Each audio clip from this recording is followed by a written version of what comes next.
The Kansas City Chiefs mount a fourth quarter comeback to win the Super Bowl. NFL ratings are up, and Republican senators unexpectedly whip the votes to exonerate President Trump and end impeachment once and for all. We will examine the secret behind three dramatic comebacks. Then, Democrats freak out just hours before the Iowa caucuses, happening in the next, right now, I guess. The halftime show highlights the difference between sexiness and pornography. There's a huge difference. And Brexit comes off without a hitch. All of that and more. I'm Michael Knowles, and this is The Michael Knowles Show.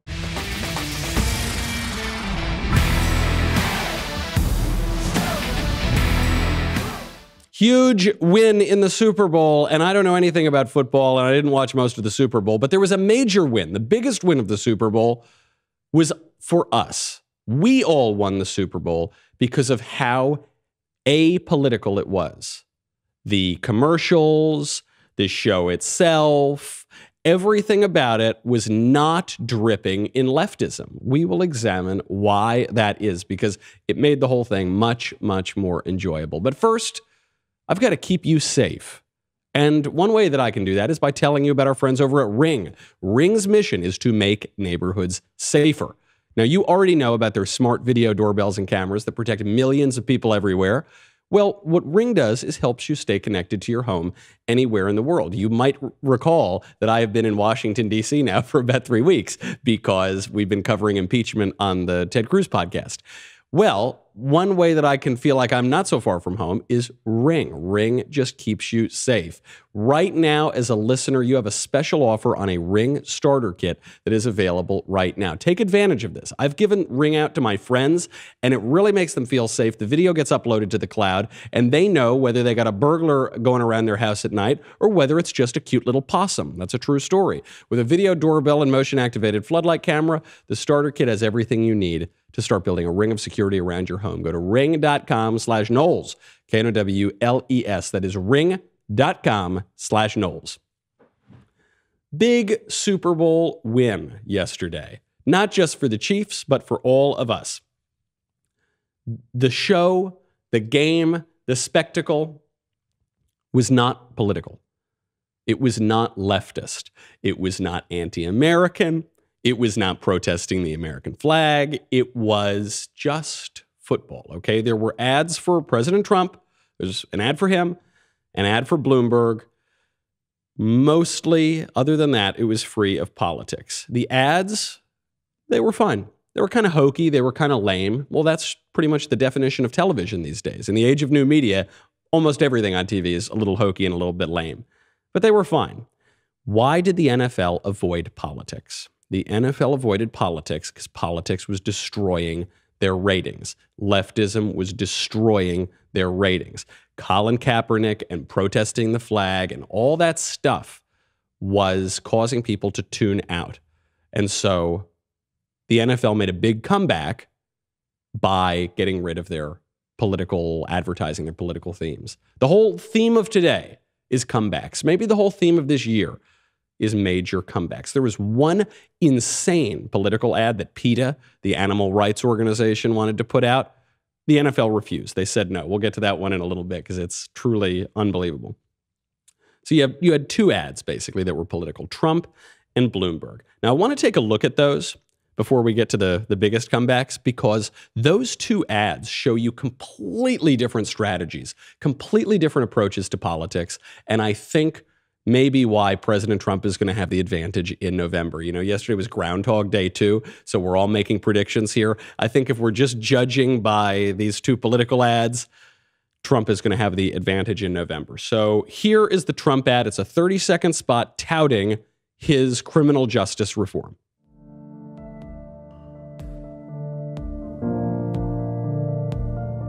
I'm free to hug my family. I'm free to start over. This is the greatest day of my life. My heart is just bursting with gratitude. I want to thank President Donald John Trump. Woo! Thank you. Thank you. I'm Donald Trump, and I approve this message. Okay, so that's the ad, right? It's this woman who has been in prison for a long time for running a drug operation, and then Trump lets her out of jail. and this is supposed to be a reason to vote for him in November. I personally don't like this law. I hated his criminal justice reform, also known as the jailbreak bill.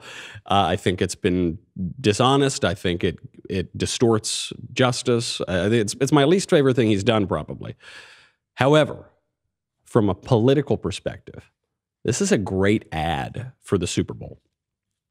The reason this is a great ad for the Super Bowl is because it does not irritate Trump's base enough to cause them not to vote for him. I'm not going to not vote for Trump because he passed one kind of stupid law that doesn't really matter that much. However, it's got a lot of crossover appeal. It's got a ton of crossover appeal to independents and even some moderate Democrats. So it's a big tent political ad for the Super Bowl, which is one of the biggest TV events of the year. This ad also has an explicitly racial appeal. So the Democrats obviously have been making race identity politics one of the most important aspects of politics for the past several decades. When it comes to the Super Bowl, that is how they injected politics in it, right? Colin Kaepernick said that he was protesting police brutality and racial discrimination in law enforcement. He wasn't really protesting that. He was really protesting the American flag, which we found out when he protested the Betsy Ross flag on a pair of Nike sneakers when he became the Nike spokesman. So we know he's being dishonest, but at least what they were saying overtly was that these protests at the NFL were about racial discrimination. And then what Trump is doing is appealing to an issue that is more or less about racial discrimination in the criminal justice system. It's a very smart way to get in there and flip the script on the usual leftist identity politics.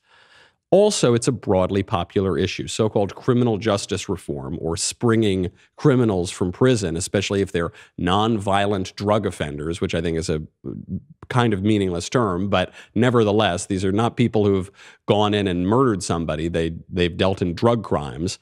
Of course, I think that all drug crimes are violent because they cause violence in the countries of origin, and they do actually cause violence in the United States. However, neither here nor there, when people hear nonviolent drug offense, they want mercy for that person. They want a little leniency.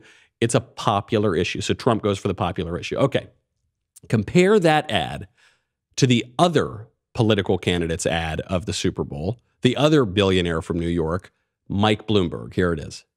George started playing football when he was 4 years old. He would wake up every Saturday ready for the game. That became our life. He had aspirations about going to the NFL.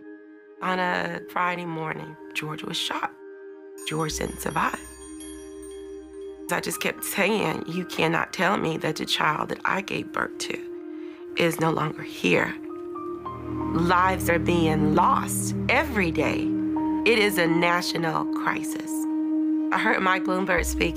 He's been in this fight for so long, he heard mothers crying, so he started fighting. When I heard Mike was stepping into the ring, I thought, now we have a dog in the fight. I know Mike is not afraid of the gun lobby. They're scared of him, and they should be. Okay, it goes on a little bit. You get the gist. This is pretty much the polar opposite type of political ad as President Trump ran. We'll get to how and why in a second. First, I have got to thank our friends over at Rock Auto. RockAuto.com is a family business serving auto parts customers online for 20 years, which is pretty much the entire history of the internet. Go to rockauto.com right now to shop for auto and body parts from hundreds of manufacturers. They've got everything from engine control modules and brake parts to tail lamps, motor oil, even new carpet. The thing I love about Rock Auto is they make it easy even for me. I don't know anything about cars. When my car breaks down, I just think like, oh, well, now it's broken. I don't know, what do we do now? But when you go to an auto parts store, brick and mortar, you go and you ask for the part. They never have the part in. So what they do is they go online. They then mark up the prices. You pay a lot of extra money. You don't need to do that. Go to rockauto.com right now. You see all the parts available for your car or truck. Catalog is super easy to browse. Even I can do it. When you go and buy from their reliably fair prices, write in Knowles, K-N-O-W-L-E-S, in their How Did You Hear About Us box. That is rockauto.com. Write in Knowles, and then they will know that we sent you. So Bloomberg airs this ad, which is the opposite of the Trump ad. Okay. The Trump ad, criminal justice reform, very sympathetic looking person, crossover appeal, just ideologically, just broadly popular. The Bloomberg ad is about taking your guns away. It's about depriving Americans of their Second Amendment rights. This is an extremely polarizing issue. This may be the most polarizing issue in the entire country, and I am including abortion in that. I'm including very controversial issues. Gun rights, it's a unique issue. Generally, it's a losing issue for the gun grabbers because even among Democrats, there are some people who are very serious about keeping their Second Amendment rights. I mean, this is a basic civil right guaranteed by our Constitution.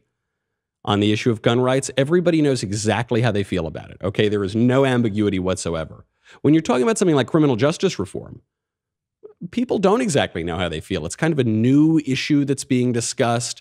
On the right, you've got libertarians who tend to be a little more favorable toward leniency. So there's even debate among the right. The left tends to want more leniency in criminal justice. So it's much more complicated. It's much less black and white. Even worse for Mike Bloomberg, who's trying to win the Democratic nomination, and he's spending a lot of money doing it. This alienates some of the earliest Democratic voters. So what are the early Democratic states? It's going to be Iowa. That caucus is happening tonight. Voters are going to the polls in Iowa right now. You've got New Hampshire. You've got Nevada. You've got South Carolina. Just those first 4 states are maybe the most pro-gun states that you're going to get to in the presidential primary. Why on earth would you lead with this polarizing issue? It's just a loser of an ad. It's an approach that just doesn't take into account practical politics. Now, we need to take Mike Bloomberg seriously. We need to take him seriously because he's got a lot of money. So there's a report out right now. Mike Bloomberg so far has spent $200 million of his own money in the first 5 weeks of his campaign. Now, that matters. It doesn't always matter how much money you spend. That matters because the DNC is corrupt. So the Democratic National Committee, we've known this for years. It's run by party elites who stole the nomination from Bernie Sanders last time. Bernie Sanders is rising up in the polls right now. This time, the DNC is changing their debate rules to allow Mike Bloomberg in. Mike Bloomberg would not qualify for the Democratic debates unless the DNC changed the rules. Now, other candidates have not qualified for the debates. Tulsi Gabbard, Cory Booker, Julian Castro. That didn't matter because those guys didn't have a ton of money to donate to the DNC. 2 days before he jumped into this presidential race, Mike Bloomberg donated over $300,000 to the DNC specifically. He just maxed out what you can give to the party. And then, surprise, surprise, the DNC changes the rules to let him in. Now, why is the DNC willing to do that? Is it only for the money that Mike Bloomberg is paying? Maybe that's part of it. The other reason is because they're looking at Joe Biden and they're saying Joe Biden, who's the other old moderate guy in the race, he's collapsing. He's falling apart. We can't rely on him to be our nominee and to beat Trump in November.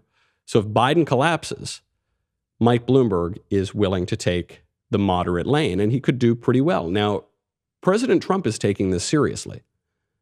Even though Mike Bloomberg has not great political instincts and he aired this very dumb ad during the Super Bowl that's not going to help him at all, he's got a lot of money, mayor of New York, he knows how to work the system, and he's got a workable system in the Democratic National Committee that he can use to his advantage. So President Trump did a pre-Super Bowl interview with Sean Hannity, and he went straight after Bloomberg. Now, pay attention to Trump's line of attack on Mayor Mike. Michael Bloomberg. Very little. I just think of little. You know, now he wants a box for the debates to stand on. Okay, it's okay. There's nothing wrong. You could be short. Why should he get a box to stand on, okay? He wants a box for the debates. Why should he be entitled to that? Really? Then does that mean everyone else gets a box?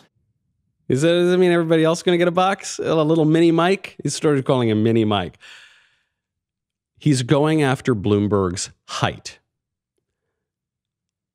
We all know it's improper, it's wrong, it's mean, it's crude, it's childish. But in terms of political attacks, this is probably one of Trump's best attacks. First of all, Mike Bloomberg is quite petite. I have met Mike Bloomberg. I've been at events with Mike Bloomberg.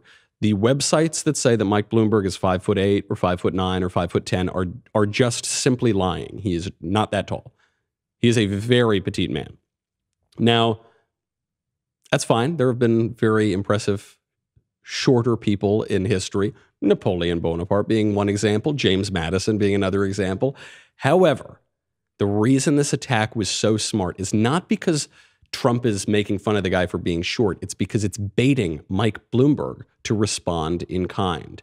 And when Mike Bloomberg responds in kind, he looks degraded. He looks like he's down in the dirt with Trump. The attack works. Trump did this so successfully to virtually every Republican in 2016.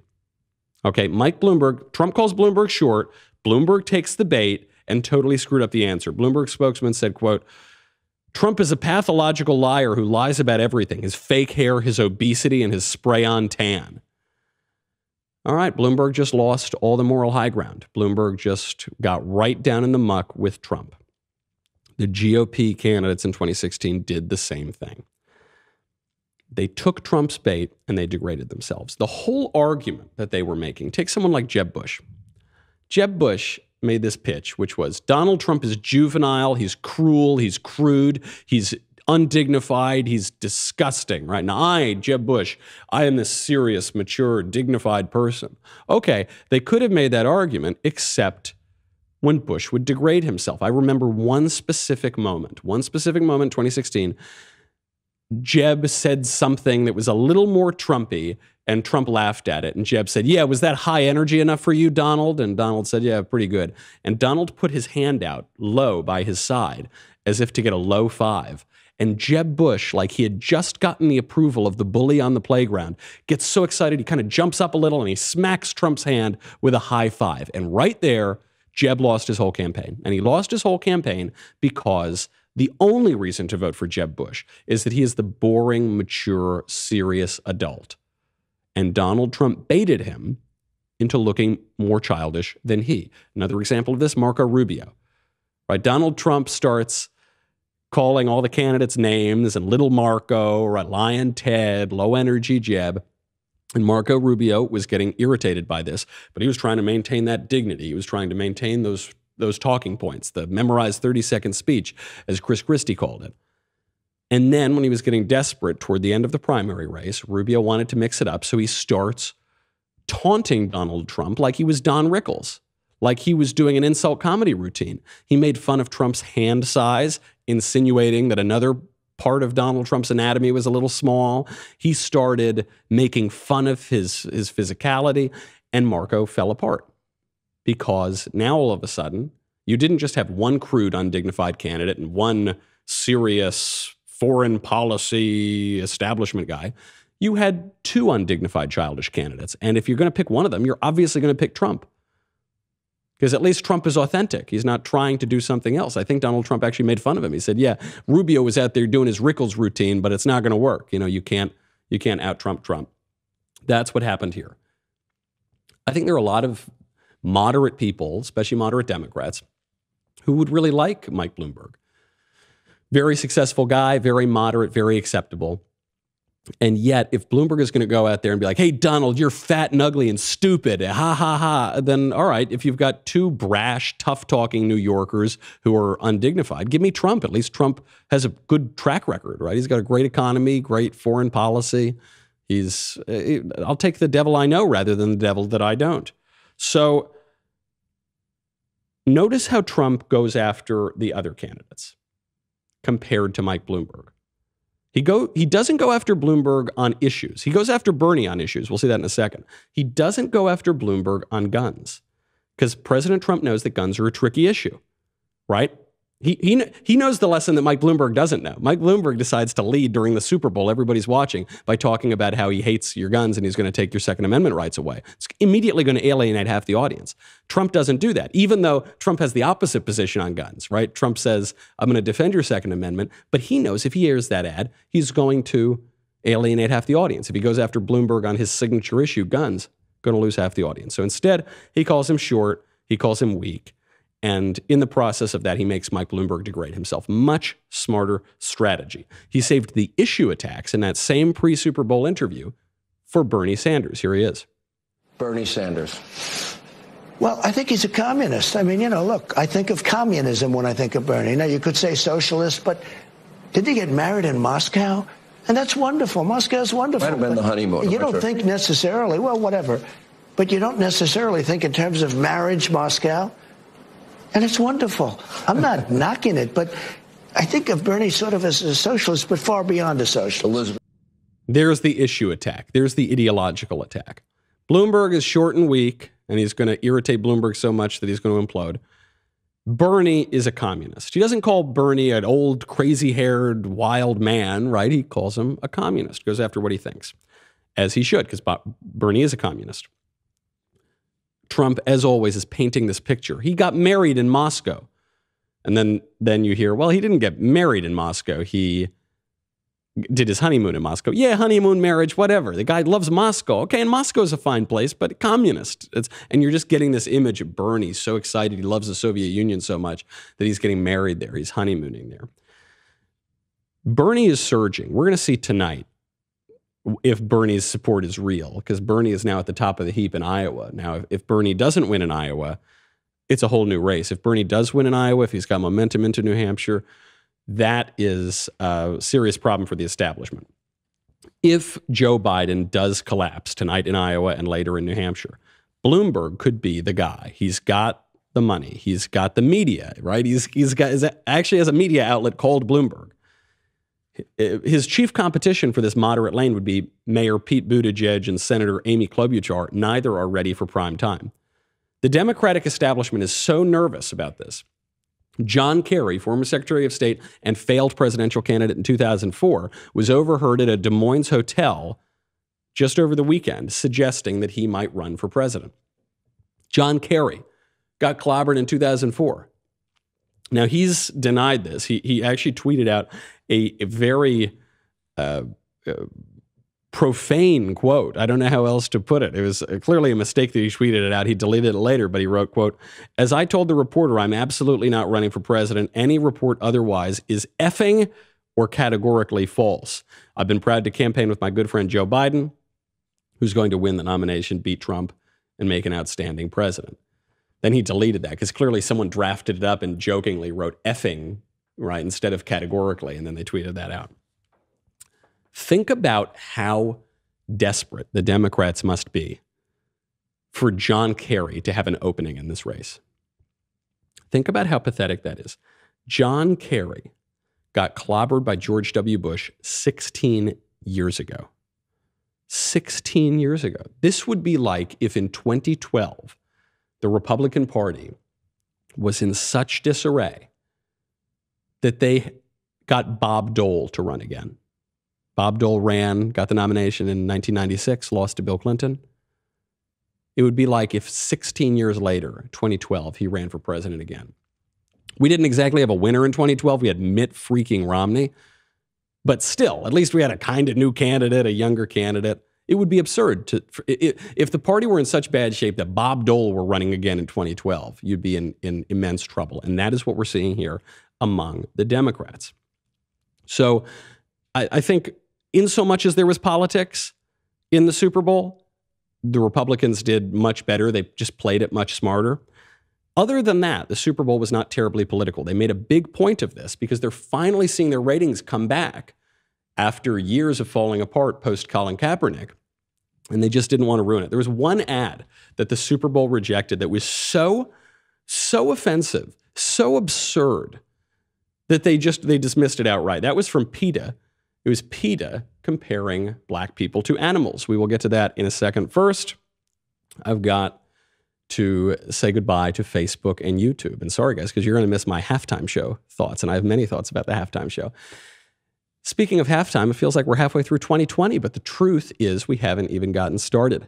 The election race is just heating up, and because we know that you need to stay up to date, we are giving 20% off all memberships. 20% off all memberships when you use the promo code DW2020. Members get our articles ad-free, access to all of our live broadcasts and show library, the full 3 hours of The Ben Shapiro Show, select bonus content, access to the mailbag, and now election insight op-eds from Ben Shapiro. Plus, our new all-access tier gets you into live online Q&A discussions with me, Ben, Drew, and Matt Walsh, plus our website's writers and special guests. You ask, we answer, and the leftist tears tumbler just glug, glug, glug, glug, glug, fills right up. Download the Daily Wire app, a member exclusive, so that you can get push notifications straight to your phone. That is promo code DW2020 for 20% off. Join today and stay informed on all things 2020. And then don't forget to tune in tomorrow for a special Backstage. I'm so excited for Backstage tomorrow because it's been far too long since I've had a cigar. It's been like 20 or 30 hours at this point. So be sure to tune in there. Go to dailywire.com. We'll be right back with a lot more.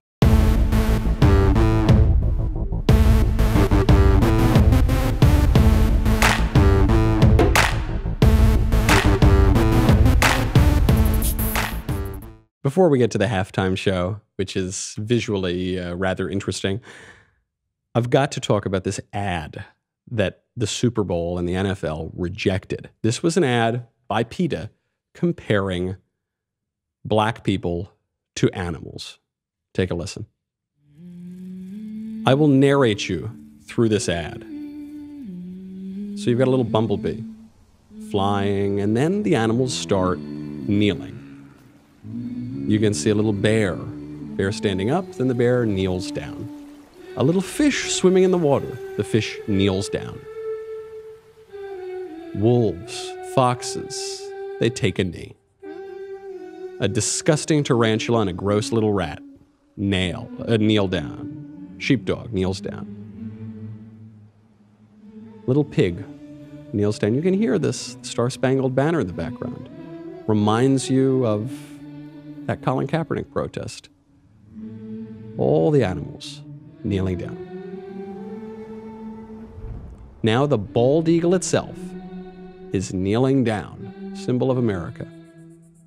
And the final line is #end speciesism. So this is so bonkers. I've seen PETA make this argument before. I remember I saw it in college. They had a PETA protest in college, and they had these big billboards, and it showed African chattel slavery, like full-on African men in chains in the 19th century, and then cows on a farm.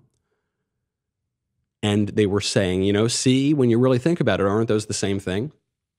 And in order for those to be the same thing, then black people have to be animals. Those have to be the same thing. And I remember standing there with several of my friends, most of whom were liberal, by the way, and we're just looking at it like, have you people lost your minds? Do you understand how horribly offensive this is? Now, from PETA's perspective, they don't think it's offensive. Any reasonable person would look at that and say, hey, you're calling black people animals. Like, maybe don't do that. But from PETA's perspective, because they like animals much more than people, they're saying, no, we're just saying all species are the same. And so they all need to be treated exactly the same way. That's what they're drawing a direct comparison between racism, which was ostensibly the purpose of the flag-kneeling Colin Kaepernick protest, and speciesism. In other words, we shouldn't draw any distinctions between races because we're all children of God. And likewise, we shouldn't draw any distinction between human beings and spiders because we're all the same thing, really, when you think about it. Now, this isn't true at all. I mean, the reason that we treat animals differently than human beings is because human beings have will and intellect, and animals do not. This is the same reason, by the way, that we don't arrest a fox if a little fox rapes another fox in the wild. Animals rape each other all the time, right? But it's not really rape because animals don't have free will and intellect. So it's not like they're violating some moral law that they're aware of. They have a conscience telling them to act in accordance with the transcendent moral order, and then they decide to sin by transgressing that. No. Do we arrest a wolf for eating another animal? No. Do we charge the bear with murder against the salmon? No, of course not, because animals are different than people. PETA couldn't see it that way. I think the NFL very wisely saw the blowback that they would get from that ad. PETA incredibly released it on their own, and they're rightly getting blowback for that as well. Absolute craziness. But good on the NFL, because the NFL has saw that over the past 2 years, since they cut out the flag kneeling, they got past Colin Kaepernick, their ratings started to creep back up. When Colin Kaepernick protested the American flag on TV, and then a whole bunch of other NFL players started to protest the flag, the NFL ratings tanked. All the defenders of Kaepernick, all of the leftists said, oh, they're only tanking because people aren't watching as much TV. It's a coincidence. It's not about the flag protest. Well, okay, then how do you explain the NFL ratings coming back in 2018, 2019, ticking up 5% year over year? It's because they got rid of that. So the NFL wised up. They even had a tribute to the American flag before the game. I walked through a county courthouse square. On a park bench, an old man was sitting there. I said, your old courthouse is kind of run down. He said, no, it'll do for our little town. I said, your old flagpole has leaned a little bit, and that's a ragged old flag you got hanging on it. He said, have a seat. And I sat down. Is this the first time you've been to our little town? I said, I think it is. He said, I don't like to brag, but we're kind of proud of that ragged old flag. Well, that sure is a different tune from what we've been hearing from the NFL the last few years, right? The last few years have been the American flag is awful. We got to protest it. We're going to protest the Star-Spangled Banner. We're going to protest the symbol of our country. Colin Kaepernick protesting a flag from the Revolutionary War, long before we had police departments and alleged police brutality. Now, all of a sudden, we're getting the most sentimental pro-America flag wave, and I'm proud of that ragged old flag. Might as well have George Cohan over there marching, saying it's a grand old flag. It's a high-flying flag. Now, what this teaches us is actually very hopeful. It's that you can turn things around. You can make a comeback. It's not over until it's over, whether that's in sports, whether that's in politics, whether it's for our country. The Chiefs were losing the game yesterday, and then at the very end of the game, they turned it around and they won. President Trump was losing the game in 2016. 99% chance Hillary was going to win, and then guess what? We won. Looked like we were careening into leftist decay, and then turned it all around. The NFL was completely collapsing. They were in free fall. And then they just got rid of all their nonsense, this anti-American stuff, started waving an American flag every so often, realized that sports always have something to do with national unity, national loyalty, brought that back, and guess what? They turned that around as well. That's an important thing for us to remember as we lament our culture falling apart, our politics falling apart, our government falling apart. You can turn it around. They were going to impeach Trump, remember? They impeached Trump. Then they weren't going to kick him out of office. They didn't have the votes for that, but they were going to drag this out for months and months and months. And guess what happened? At the very end, a few Republican senators changed their mind, and we got the end of impeachment, which we'll get to in a second. But before we move on from the Super Bowl, I do want to just mention this halftime show, which is getting a lot of traction around. This involved Shakira and J-Lo. You can pretty much sum the halftime show up in 2 seconds. Here it is.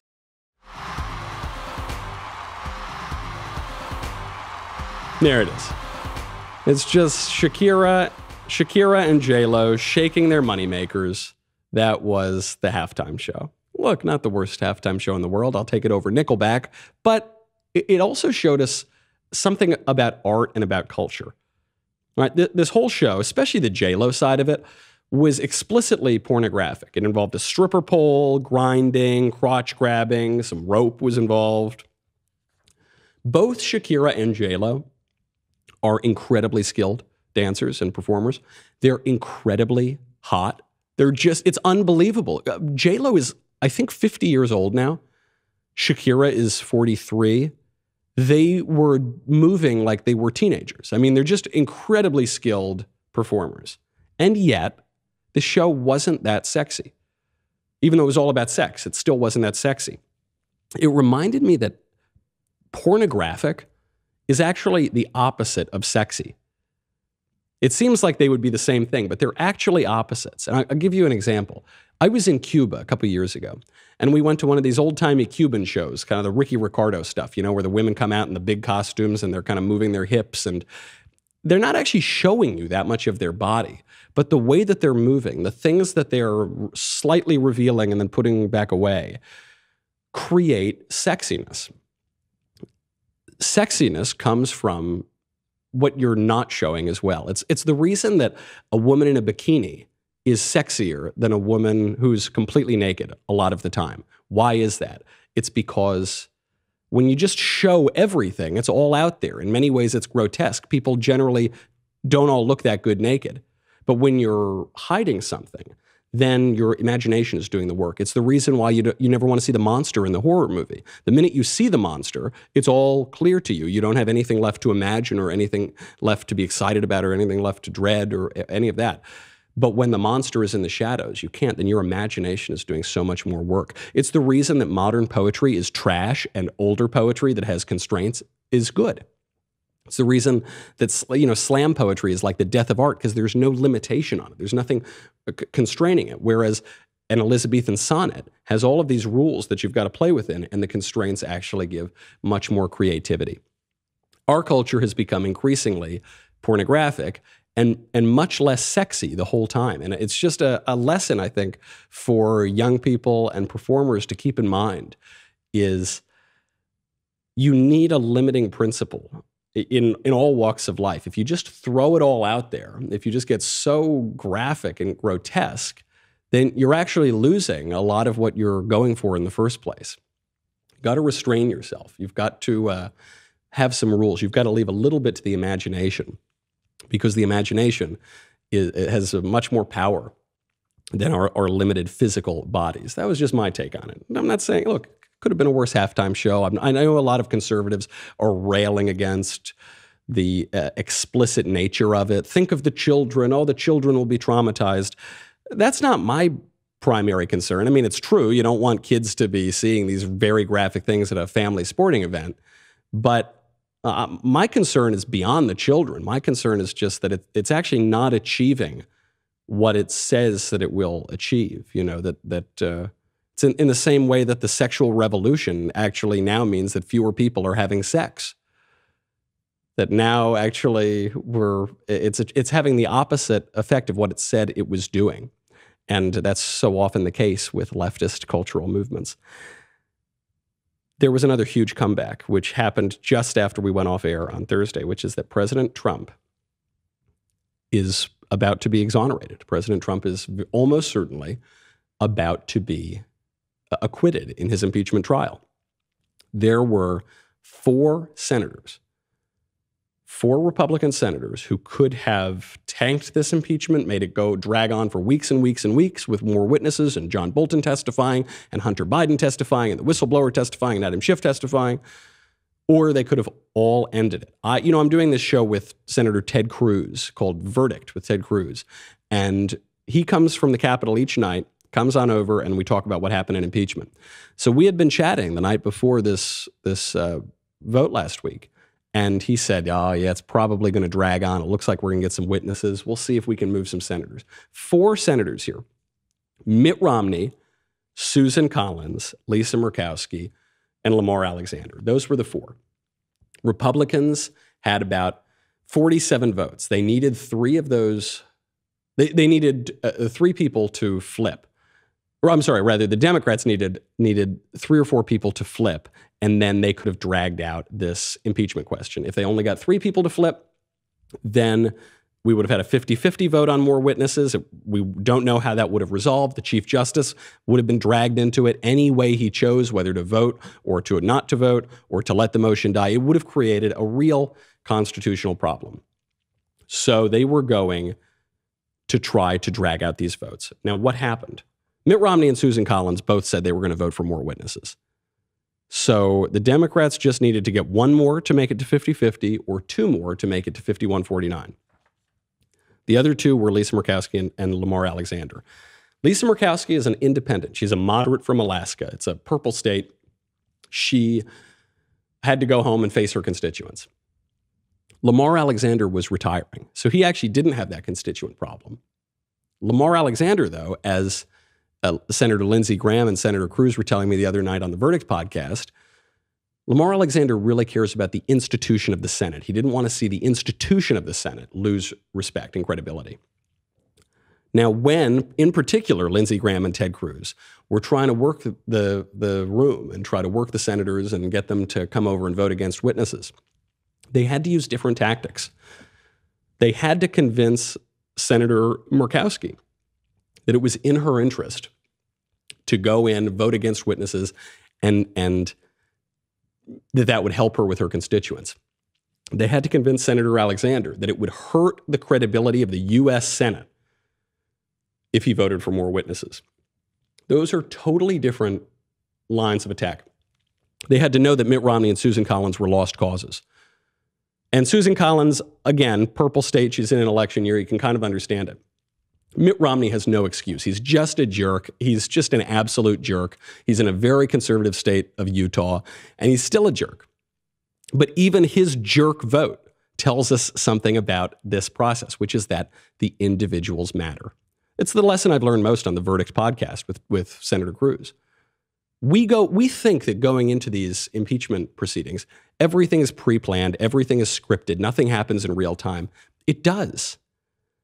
The left tells us in history, individuals don't matter. It's all just big trends. It's all going to play out inevitably. We don't really have free will. We do. The individuals do matter. If Ted Cruz and Lindsey Graham had not been trying to persuade Lisa Murkowski and Lamar Alexander, then very likely we would have witnesses. This impeachment trial would be dragging on. If Mitt Romney didn't hate Donald Trump, and if Donald Trump hadn't been kind of mean to Mitt Romney, and if Mitt Romney, frankly, hadn't started it, then Romney very likely would have voted to acquit President Trump, would have voted against further witnesses, wouldn't have even had to worry about this other stuff. The individuals here are really important. They're really important to politics. And that, I guess that kind of plays in with the whole theme of the day, which is making a comeback, which is that an individual really can make a difference, and you really can change the course of the game, the course of the trial, and the course of history. So what happens now? Democrats are going to try to derail this. We had the vote last week against more witnesses that, for all intents and purposes, ended the discussion. Now you're going to have some proceedings this week, and then on Wednesday of this week, you're going to have the final vote of whether to convict President Trump and remove him from office and prevent him from running in November, because if a president's been impeached and removed, he can't run for office again. Or are they going to vote to acquit and say that he's not guilty? It almost certainly will be the latter. There's no evidence that Trump committed any crime. The Democrats in the House aren't even charging him with a crime. So the Democrats will try to derail it. The Senate will probably vote to acquit. And then I think the Democrats will try to impeach him again. They can impeach him again. They can impeach him for something else. They didn't charge him with a crime this time. They probably won't charge him with a crime next time. But I think they will vote, or at least attempt to impeach him again. Why? Because this is the first time we've ever had a fully partisan impeachment in American history. And if it's a fully partisan impeachment, and then there's actually a bipartisan movement against impeachment, but if it's fully partisan, they'll just keep doing it, because it doesn't matter if Trump commits a crime or not. They're just going to vote for it. Joni Ernst, Republican senator, thinks the same thing. She said, quote, "I think this door of impeachable whatever has been opened." Joe Biden should be very careful what he's asking for, because, we can have a situation where if it should ever be President Biden, that immediately people, right the day after he would be elected, would be saying, well, we're going to impeach him. We might be in the era of impeachment, as one of President Trump's lawyers, Ken Starr, said during the arguments. We might now be in a position where impeachment is just a regular tool of partisan politics. That's a sad situation to be in. But the Democrats started it. We can't unilaterally disarm. They could change it. Individuals matter in politics, but they need to show that they can change it. One way that they could do it would be during this Senate vote on Wednesday. If some Democrats vote to acquit the president, if they make this a bipartisan acquittal, if they do that, then that might go a long way toward ending this age of impeachment before it really begins, one can hope. Before we go, got to talk about another huge comeback. That would be Brexit. Brexit has officially happened. Britain has officially left the European Union. Are you okay? Are you alive? Has there been mass death, mass starvation? No, it's fine. Everything is fine. They told us it would be awful, and now it's fine. They told us we would die. Everybody's okay. We're already obviously dead from tax cuts and the repeal of net neutrality, but we were all really supposed to die from Brexit, right? Except it didn't happen. Everything's fine. And the most telling headline is from the New York Times. New York Times posted yesterday, quote, "What if Brexit works? Britain is remaking itself again. The shape of its society and economy and its place in the world are very much up for grabs. Britain's departure from the EU on Friday drew a mournful reaction from many people who have long viewed Brexit as consigning their country, once the vanguard of Europe, to a future of economic mediocrity and geopolitical irrelevance. But there are many others who view Brexit as a day of liberation, when Britain, unshackled from the bureaucracy of Brussels, will stride into a future of economic innovation and vigorous, clear-eyed politics, a moment of national renewal. Disruptive change can be beneficial for a country, said Tony Travers, a professor of politics. That is, in a sense, what Brexit has accomplished. After 3.5 years of debate, the question, what if it works? We had been told for certain it won't work. We had been told that if Trump was elected, we'd all die, the economy would collapse, we'd go into World War III, it'd be nuclear holocaust. We had been told Brexit would kill us all, right? And then it did not happen. They were wrong. There's a headline from the New Statesman in June of 2016. The headline was, "Calm down, Trump won't be president and Britain won't leave the EU." They have insisted, particularly the progressives, the left, that there is just a path in the future. We are heading toward progress. What you want, what you desire, what you think about does not matter. What you individuals do does not matter. History is marching inevitably toward progress. It's in the very name progressive.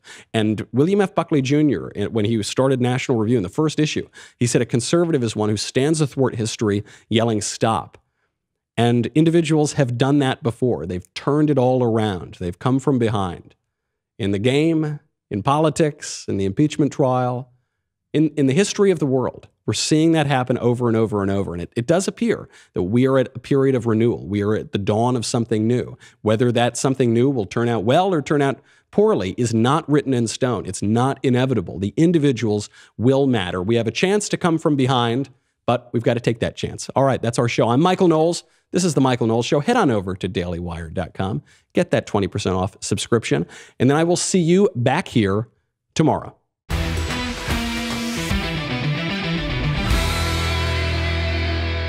The Michael Knowles Show is produced by Ben Davies. Director, Mike Joyner. Executive producer, Jeremy Boring. Senior producer, Jonathan Hay. Supervising producers, Mathis Glover and Robert Sterling. Technical producer, Austin Stevens. Assistant Director, Pavel Wadowski. Editor and Associate Producer, Danny D'Amico. Audio Mixer, Robin Fenderson. Hair and Makeup, Jesua Olvera. Production Assistants, McKenna Waters and Ryan Love. The Michael Knowles Show is a Daily Wire production. Copyright Daily Wire 2020. On the Matt Walsh Show, we're not just discussing politics. We're talking culture, faith, family, all of the things that are really important to you. So come join the conversation.